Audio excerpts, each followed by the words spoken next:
एक बार एक व्यक्ति अपनी ससुराल जा रहा था, मित्र से मिलने गया। मित्र ने कहा कहाँ आज बड़े तैयार दिखाई दे रहे हो। उसने कहा ससुराल जा रहे हैं, तुम भी चलो। मित्र बोला ये कोई ले जाने का ढंग है, पहले से बताते तो हम भी अपने कपड़े आदि पहनकर तैयार रहते। मित्र बोला कपड़ों में क्या हमारे पहन लेना, देत लेत मन संग न धरी, मित्रता में क्या हमारे पहन लेना, ठीक है। मित्र ने अपने कपड़े दे दिए, उसने पहन लिए, दोनों मिलकर ससुराल गए।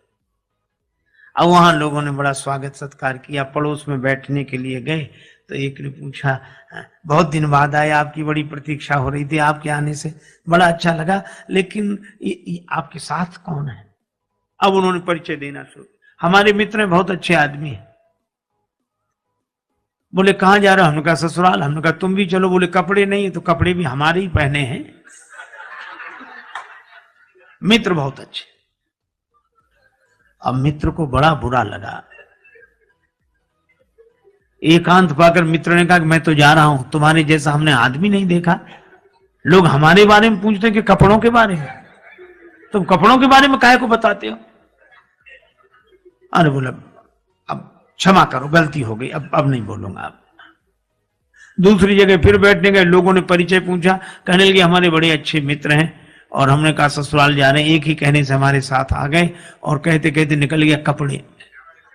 अब कहा कि मित्र फिर डांटेगा कि ये कपड़े, तो लोगों ने कहा कपड़े क्या कपड़े, तो बोले कपड़े ये इनके अपने हैं, ये खुद के कपड़े पहने हैं, खुद के अपने अपने।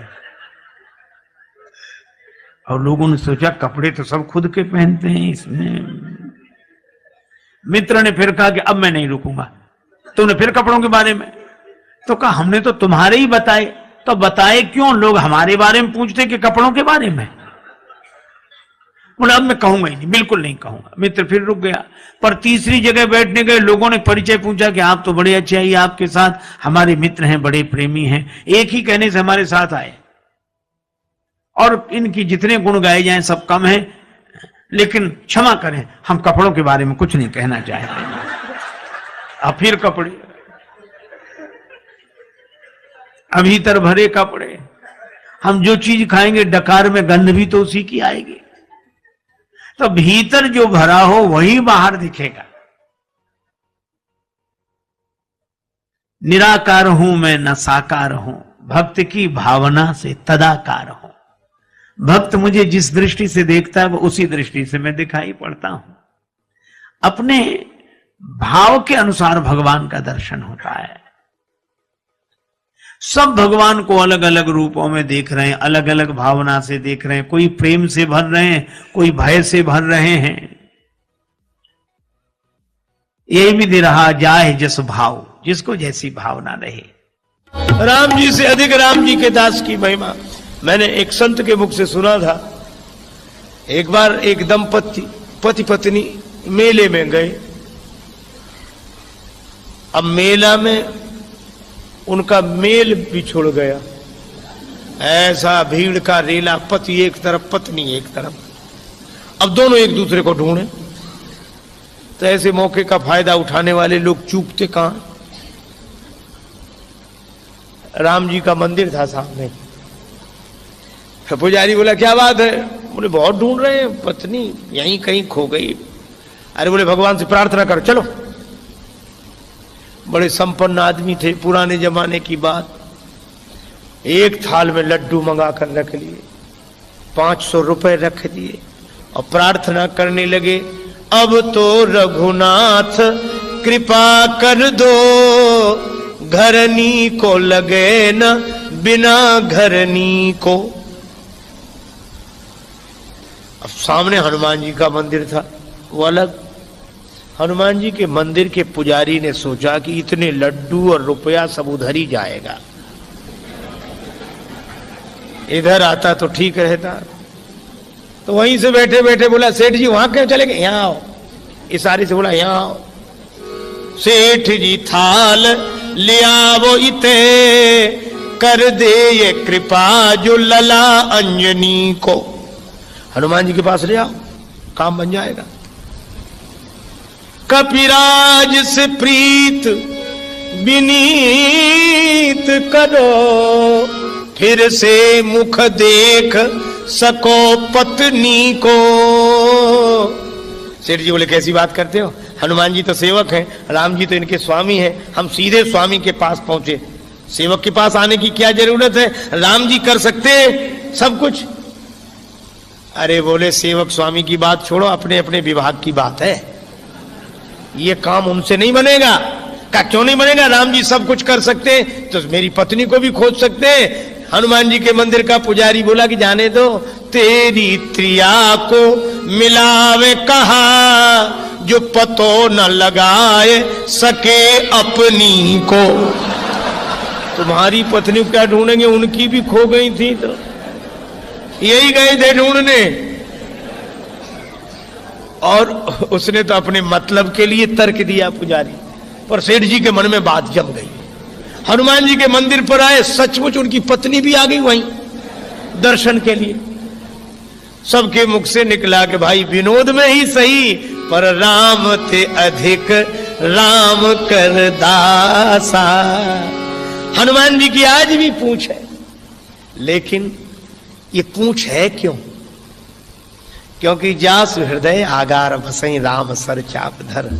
अभिमान हृदय में रखने वालों की पूंछ नहीं रहती, भगवान को हृदय में रखने वालों की पूंछ रहती है।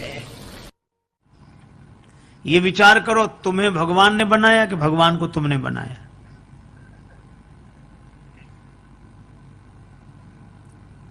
वो आदमी सोचने लगा कि हम तो भगवान की पूजा के लिए जा रही, कहां से तर्क करने वाला रास्ते में मिल गया ये। तो उसने कहा कि भैया तुम बताओ क्या करें, हम तो मंदिर में दिया रखने जा रहे हैं, पूर्वजों से हमारे सब पितर यही करते आए हैं। तो वो क्या बोला, इतने दिनों से गलती चली आई तो क्या सही मान ली जाएगी? इसका अर्थ तुम भी गलत, तुम्हारी पीढ़ियां भी गलत। उस व्यक्ति ने कहा तो हम क्या करें ये बताओ। वो बोला विचार करो, ये दिए में ज्योति कहां से आई? अब है विचित्र बात की नहीं, अब दिए में ज्योति कहां से आई? उस व्यक्ति ने सोचा कि अगर हम कह दें कि माचिस की तीली से आई, तो ये पूछेगा कि तीली में कहां से आई। इस कहां का तो अंत ही नहीं है। उस व्यक्ति ने बड़ा अच्छा काम किया। जैसे ही उसने पूछा कि दिए में ज्योति कहां से आई, उसने फूंक मार कर दिया ही बुझा दिया। जैसे ही दिया बुझाया तो उस व्यक्ति ने कहा कि तुमने दिया क्यों बुझा दिया? तो यह व्यक्ति बोला कि अब तुम ही बताओ दिए की ज्योति कहां गई? कहां गई? उसने कहा इसका क्या अर्थ? तो इस व्यक्ति ने कहा कि जहां गई वहीं से आई थी। आई थी हम नहीं बता सकते, गई थी तुम नहीं बता सकते, काहे को बेकार विवाद में पड़ते हैं।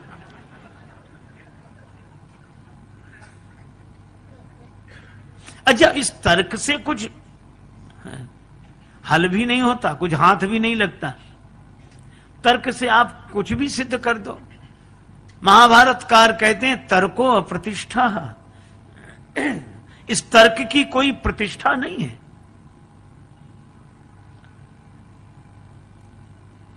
देखो, एक व्यक्ति पढ़कर आया, उसने बहुत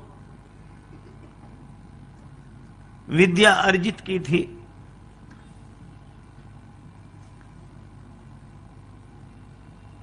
मां ने कहा कि बेटा तू अभी अभी लौटा है,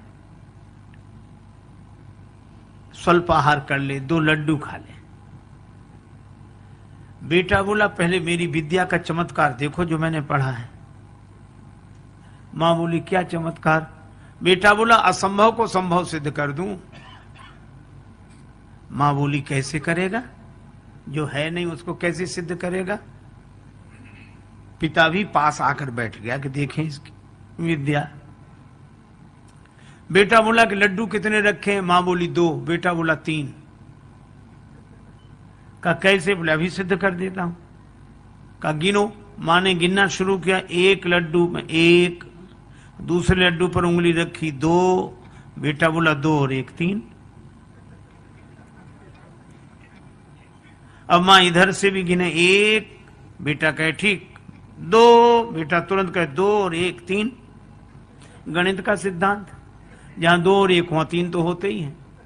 अब माँ ने कहा कि बेटा मैं सिद्ध भले ही ना कर पाऊं पर लड्डू तो 2 हैं। बेटा बोला सिद्ध करो तो मानो, लड्डू तो 3 हैं। उसका पिता बैठा था पास में, और पिता भी तो उसी का पिता था। उसने कहा कि बेटा तुम्हारी मां बिना पढ़ी लिखी है, समझती नहीं है, पर मुझे साफ साफ दिखाई देने लड्डू 3 है। तुमने जो सिद्ध किया बिल्कुल सही, लड्डू 3 है। अब एक काम करना। कहा क्या? कहा 1 लड्डू मैं खा लूंगा, दूसरा लड्डू तुम्हारी मां खा लेगी, और तीसरा तुम खा लेना।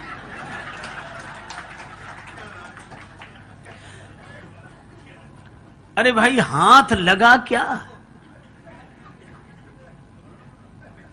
इश्क वाले कर गए तय मंजिलें, इश्क वाले कर गए तय मंजिलें, आकिलों के रास्ते दुश्वार थे।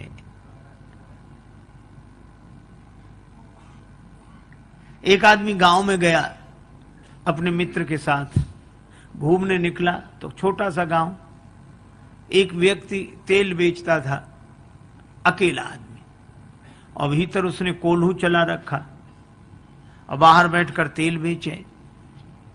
इस व्यक्ति ने देखा कि अकेला आदमी कैसे करता है, तो उसने कहा कि तुम ये बैल को हाँकते नहीं हो, और कैसे बिना तुम्हारी चलाए चलता है? तो उस आदमी ने कहा कि बैल को मैं हाँक देता हूं, और जब चलने लगता है तो बाहर आके बैठ जाता हूं, तो उसे पता नहीं लगता कि तुम पीछे हो। तेल बेचने वाले ने कहा हमने उसकी आंख पर पट्टी बांध रखी। सो तो ठीक है, लेकिन तुम बाहर बैठे हो, बैल अगर चलना बंद कर दे तो तुम्हें कैसे पता लगेगा? तेल बेचने वाला बोला हमने उसके गले में घंटी बांध रखी, चलना बंद होता घंटी बजनी बंद हो जाती, हम फिर जाके हाँक देते हैं। पर वो तार्किक मानने कोई तैयार नहीं। वो कहने लगा कि नहीं ये भी कोई बात नहीं हुई। कहा क्यों? कहा ऐसा भी तो हो सकता है कि बैल एक ही जगह खड़ा खड़ा गर्दन हिलाता रहे, एक ही जगह खड़ा खड़ा गर्दन हिलाता रहे तो भी तो घंटी बजेगी। तेल बेचने वाला हाथ जोड़ के बोला बाबूजी वह बैल है, आपकी तरह तार्किक नहीं है।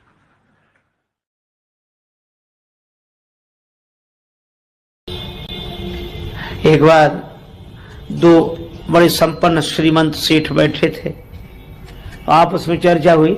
एक बोला हमारा नौकर बड़ा मूर्ख है, दूसरा बोला हमारे नौकर से ज्यादा मूर्ख नहीं हो सकता। तो पहले वाला बोला नमूना देखोगे? हाँ। उसने अरे इधर आओ, बुलाया, 10 रुपए दिए, जाओ बाजार से टेलीविजन ले आओ 10 रुपए में। और वो 10 रुपए लेके चला गया टेलीविजन लेने। उसने अपने मित्र का देखा, इसका ये 10 रुपए में टेलीविजन लेने जा रहा। दूसरा बोला कि अब हमें अपने नौकर का नमूना दिखाने का अवसर दो। हाँ। उसने अपने नौकर को बोला इधर आओ। हाँ कहिए साहब। तुम ऐसा करो, ऑफिस तो तुमने देखा है? हाँ देखा है। ऑफिस में चले जाओ। हाँ तो वहां जाकर ये देखो कि हम वहां हैं कि नहीं। और दूसरा भी चला गया। मालिक दोनों हंस रहे थे कि कैसे मूर्ख है, लेकिन ये मूर्ख की पहचान है जो अपने को मूर्ख समझे, जिससे अपनी मूर्खता ही समझ में ना आए। वो दोनों मिल गए वहां। नौकर मिले तो कहने लगे हमारा मालिक बड़ा मूर्ख है। क्यों? कह रहा था 10 रुपए में टेलीविजन ले आओ। टेलीविजन तो हम 4 ले जाते, पर उसे ये तो सोचना चाहिए था आज इतवार है, बाजार बंद है। बोलो। और दूसरा क्या कहता है कि हमारा मालिक और ना समझ हमसे कहता तो ऑफिस में जाके देखो कि हम वहां हैं कि नहीं। हमको भेजने की क्या जरूरत थी? फोन नहीं कर सकता था?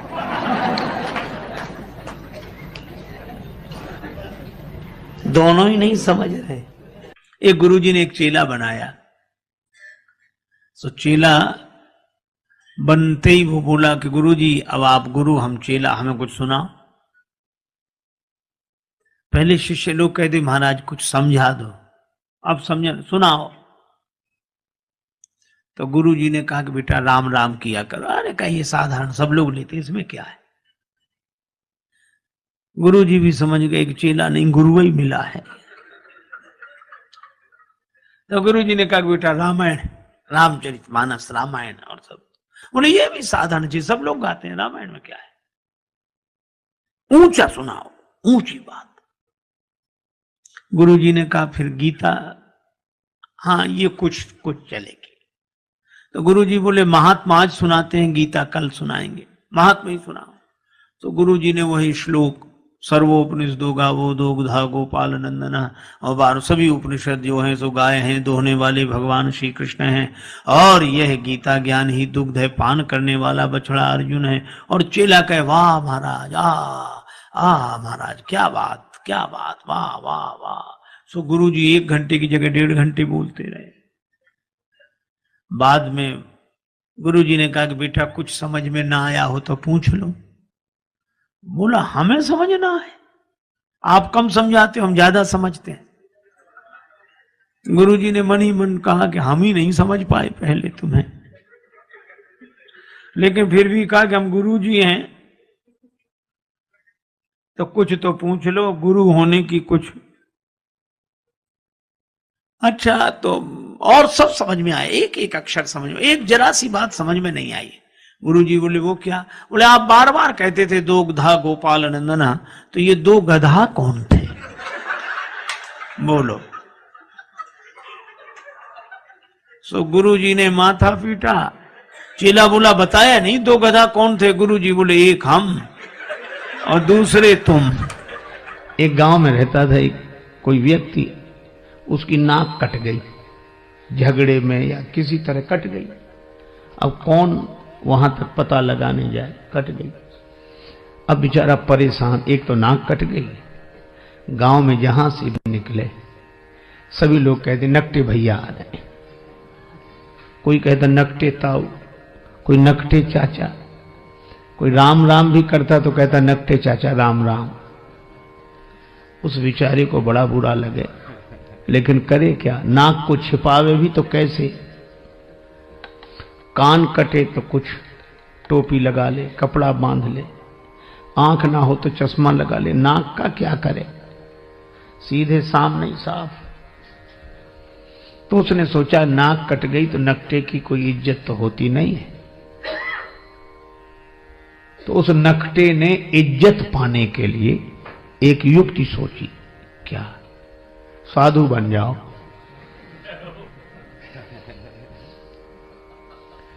ताकि हमारी कटी हुई नाक पर ध्यान न जाए। पर लोग भी तो विचित्र हैं, बेचारा साधु भी हो गया तो भी लोग कहते नकटे बाबा आए, नकटे स्वामी जी। अब बड़ी मुसीबत। और कोई कहता नकटे, तो दूसरे लोग डांटते हैं, ऐसे बोलते हो, साधु हैं ऐसे मत बोलो। तो उसे लगता कि शायद पक्ष में हो, लेकिन वो भी यही पूछता कि महाराज कैसे कट गई?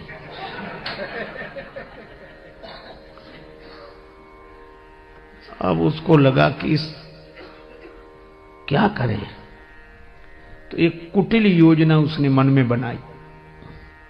एक आदमी ने एकांत में आकर पूछा कि नाक कैसे कट गई?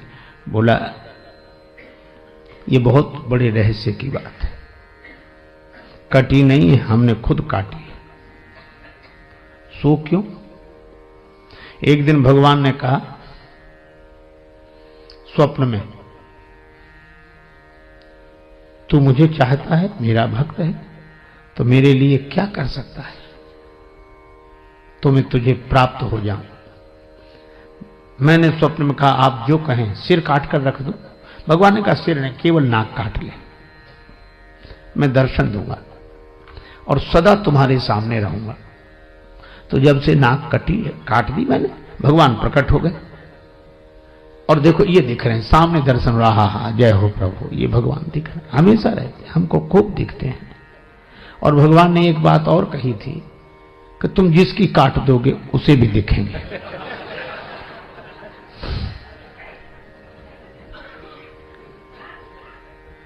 अब भगवान का दर्शन कौन नहीं चाहता? नाक कटे तो कटे। बोले लोग भले ही कुछ समझे, नाक कटे तो भगवान मिल रहे। तो कहा एक बात है, क्या? हमको भी मिलेंगे भगवान? हाँ मिलेंगे। तो काय को नाक कटवाता? बोले नहीं, नाक जाए तो जाए, दर्शन तो हो। तो कही आ जाओ सवेरे। गया, उसकी भी काटी। अब कहीं भगवान ऐसे मिलते हैं? उसकी नाक कटी, उसने कहा कि हमें तो नहीं दिख रहे कहीं। बोला हमें भी नहीं दिखते। कहा फिर ये हमारी काय काट दी? कहा कि हम अकेले परेशान थे, सब दो हो गए। अब उस बेचारे को मिला कुछ नहीं था उस नकटे के पास, और नकटों के पास किसी को कुछ मिलता भी नहीं है, लेकिन चूंकि अपनी नाक कट गई तो मजबूरी थी। अब वही हल्ला मचाने लगा, हाँ भगवान दिख रहे हैं, ये दिख रहे हैं, प्रत्यक्ष दिख रहे हैं, सामने दिख रहे हैं। अब पहले तो एक कहता था, हाँ, अब दो कहने लगे। बोलो, प्रचार इतना हावी हो जाता है कि प्रचार इतना प्रभावपूर्ण ढंग से जीवन में अपना प्रभाव डालता है कि प्रचार के चक्कर में आदमी विचार करना ही भूल जाता है। विचार बेचारा जैसी कौंधता है वैसी प्रचार। कोई कहता है अरे क्या बात करते हो, अगर कुछ नहीं होता तो इतना होता। तो आदमी फिर चुप रह जाए। अब दो कहने लगे, ये दिख रहे हैं भगवान, ये दिख रहे हैं। दो में से किसी को नहीं दिख रहे थे, पर चूंकि नाक कटी थी तो मजबूरी में कहना कि दिख रहे हैं। तो तीसरे ने भी कटवा लिया, अब 3 हो गए। अरे 3 क्या, उन्होंने 300 कर दिए, धीरे धीरे 3000 हो गए, इतने नाक कटी। अब जब भीड़ हो गई तो आदमी को विश्वास करना मजबूरी थी कि मिले होंगे भगवान, इतने लोग नाक कटाते। नकटों का समूह चल पड़ा, भीड़ की भीड़ नकटों की। किसी को कुछ नहीं मिला, सब हल्ला मचा रहे, झूम रहे ना, ये मिल गए, ये मिल गए। वो तो एक साहसी आदमी आया, उसने कहा हमारी कटी सुकटी औरों की तो बचा लें। तब उसने हिम्मत करके कहा कि यहां कुछ नहीं है, यही है। भीड़ के साथ एक ही शब्द है, भाड़। भीड़ भाड़, भीड़ अक्सर आदमी को भाड़ में ही ले जाती है।